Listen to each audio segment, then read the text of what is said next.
প্রিয় শিক্ষার্থীরা, আসসালামু আলাইকুম। আজকে অনলাইন ভিত্তিক ক্লাসে আপনাদেরকে স্বাগত জানাচ্ছি। আজকের যে বিষয়টা উপস্থাপন করব সেটা হলো সপ্তম শ্রেণীর গণিত অনুশীলনী 4.1 অর্থাৎ বীজগণিত আলজেব্রা এর যে মাল্টিপ্লিকেশনের অঙ্কগুলো রয়েছে অর্থাৎ গুণনের যে অঙ্ক রয়েছে সেই অঙ্কগুলো সমাধান করব। এখন আমরা এখানে 2 নম্বর অঙ্কটা দেখতে পাচ্ছি 5xy কে 6az দ্বারা গুণ করতে হবে। মানে অর্থাৎ প্রথম রাশিকে দ্বিতীয় রাশি দ্বারা কি করতে হবে? গুণ করতে হবে। তাহলে প্রথম রাশি হলো কি 5xy 5xy গুণন দ্বিতীয় রাশিটা কি হলো 6az। তাহলে নিয়ম অনুযায়ী যেটা করব সেটা হলো 5 এটা হলো একটা অঙ্ক এবং 6 এটাও একটা অঙ্ক, এই দুটাকে পাশাপাশি গুণ করব 5 গুণন 6। এরপর হলো এখন x y এবং একটা আছে a এবং একটা আছে কি z। আচ্ছা আপনারা বলেন গুণ চিহ্ন মানে কি? গুণ চিহ্ন দিয়ে যাব।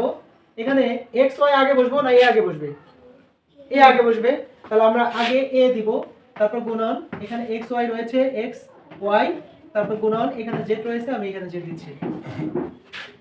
তারপর আপনারা বলবেন 5 আর 6 গুণ করলে 5 6 কত?